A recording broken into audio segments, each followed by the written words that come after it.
Nakakamiss din yung mga ganitong simple, pero alam niyo po ba yung alat tapos yung anghang nagsasama-sama. So, umpisahan na po natin. Maglagay na po tayo ng konting luya, konting sibuyas at bawang. Yan. Ito yung time na parang, alam niyo pa, yung naumay ka sa meat, tapos na-miss mo yung isda, at yung ganitong luto.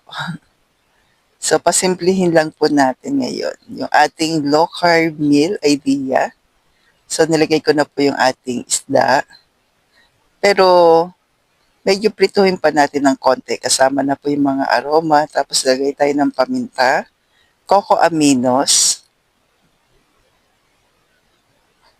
para habang napapray po siya ng dahan-dahan, na-absorb na po niya yung asin, yung coco aminos, then chili, optional.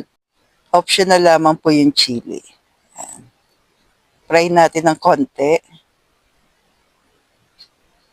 Takpan, then add na po tayo ng konting water kapag medyo nagla-light brown na siya. Ayan. Pero dito po, optional lang po. Pero pampaalis lansa din kasi yan eh. Tapos konting tubig bago kayo lagay na fry natin ng konti. Then kapag ganyan na po, check natin kapag luto na, add na tayo ng vinegar.